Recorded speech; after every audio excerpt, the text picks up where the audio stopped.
There are over 880 British graves in Busan.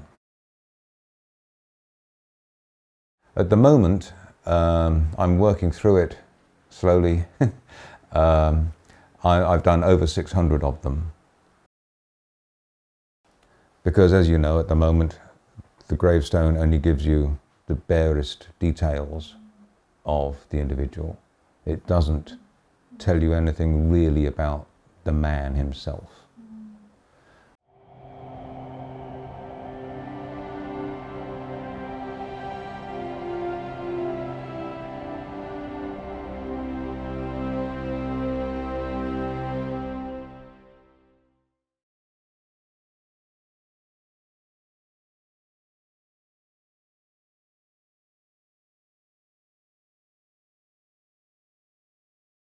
My name is Martin Uden.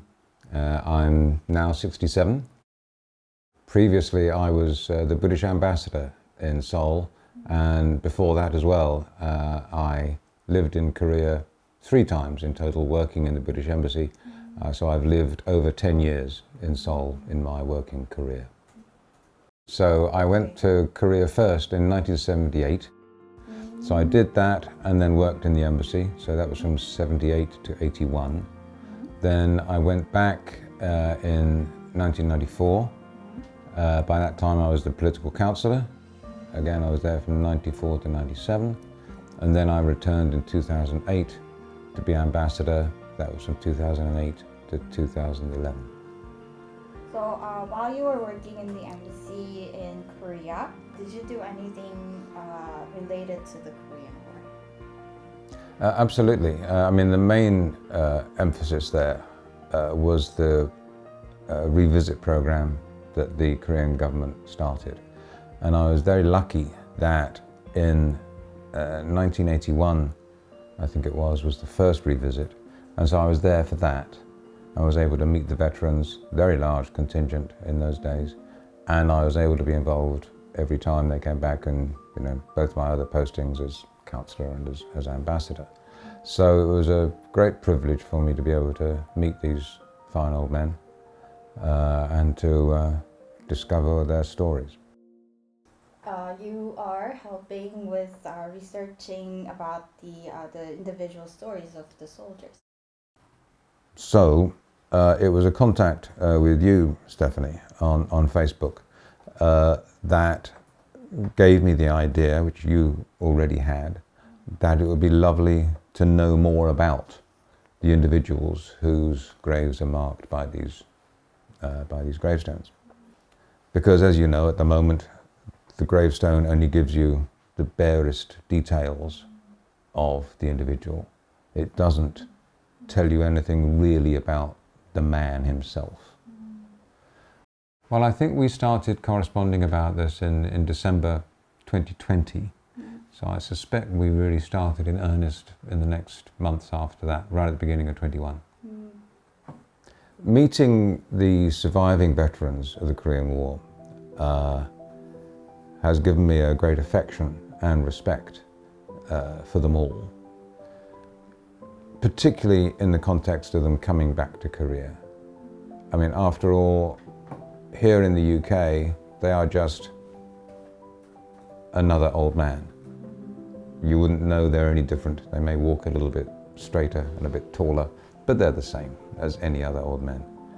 But when they come to Korea, they are honored by the Korean government and the Korean people. You could see how that made such a difference to them, to be treated as heroes, to be treated with proper respect. But to me that was very important, but also in some ways not enough. Because although you do a wonderful job in Busan looking after the graves, there is still so much in terms of memory and respect that gets forgotten as you just look at a gravestone. How many British soldiers there are in the database, and then how many stories that you have found so far? Okay. there are over 880 British graves in Busan. Of that 880, about 80 they know are British but do not know the specific identity, so they're unknown soldiers. So that means there are 800 who I've got names for. At the moment, I'm working through it slowly. I've done over 600 of them. So, if you don't mind, maybe can you pick out 3 specific stories that you have researched so far? Although many of the stories, it's very hard to work out what happened. Some of them were very, very striking. Perhaps one of the strangest I came across was Lieutenant Pak. But this meant it was very interesting to look into his background, but it was actually quite difficult. He was born in the UK in 1920, and his father was a British diplomat. And as a diplomat, he had been posted in the British Embassy in Washington, where he met an American woman called Amy Thorpe, normally known as Betty Thorpe. And his mother, Betty, found a very unexpected career working for the British Secret Intelligence Service, using her feminine charms to further the British war effort.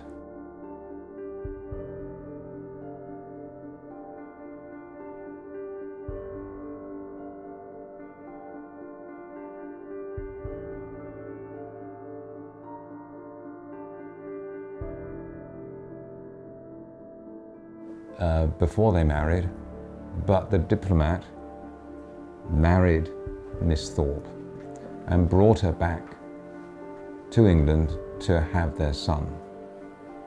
So he was Lieutenant Anthony Pak, and he was born in 1920, and he was tragically killed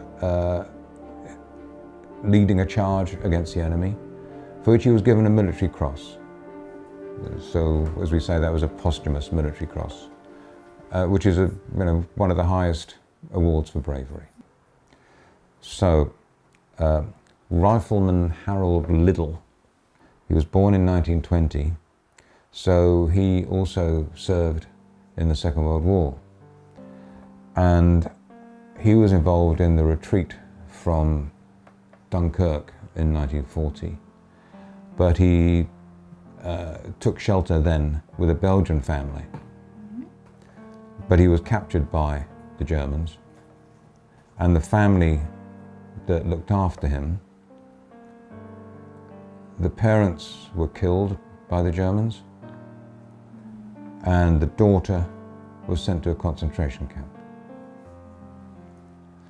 When the daughter returned at the end of the Second World War to her village, she was persecuted because the villagers believed that she had been involved in Liddell's capture. That was completely false, and when Liddell was released from his prisoner of war camp, he went back to find her and he married her. He left the army, but he was a reservist, and so he was called up again to serve in the Korean War and was killed at the Battle of the Imjin. The soldier was Private Alexander Ireland, and a colleague of his called Ray Rogers is still alive, and Ray wanted me to know about how this Private Ireland died. He said he hadn't met him before. They were just near the front lines, and they were actually from different regiments, but they were fighting alongside each other. And they found themselves on the back of a tank, getting a lift, getting a lift from the tank. And they started to talk and discovered that they had friends together who had served in the Second World War, so they were just talking like, two soldiers would. And so this was within minutes of Ray meeting Private Ireland. A shot rang out and killed Private Ireland instantly. But for Ray, this was something that even, 70 years later, he could remember like yesterday and wanted me to know the story of this man. Sometimes when it's in the local newspaper and they tell me that they were good at football and, had a nice married life and that sort of thing. But I'm afraid so often for these 19-year-old men doing their national service, you can't find anything very certain about what they were, who they were. And that, I'm afraid, I find more than disappointing. It's upsetting. We learned that you also work as the president.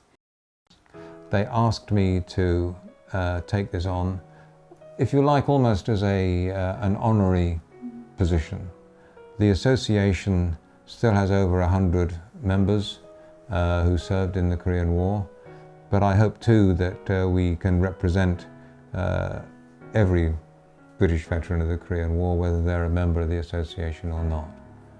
So I do try to speak to the British government and to other organisations to make sure that Britain's part in the Korean War is not forgotten. So in regards to the story that you've been collecting, if you have any other short-term goals or any long-term goals, please let us know. Well, I stick with this particular project. I want to get that finished. The trouble is, there will never be a finish. I will do as much as I can, but I know that I will then start to look at the ones I couldn't find anything for. I suspect I will also try to look at the ones who are commemorated on the wall of remembrance. So the ones who aren't actually buried there. And it's even conceivable, although I don't have all the expertise to do this, that I might like to try to help out at least the other countries, Canada, New Zealand, Australia, South Africa. I'm very proud to be able to do this for the British servicemen there, but I don't want the others who are also buried in your cemetery to be forgotten.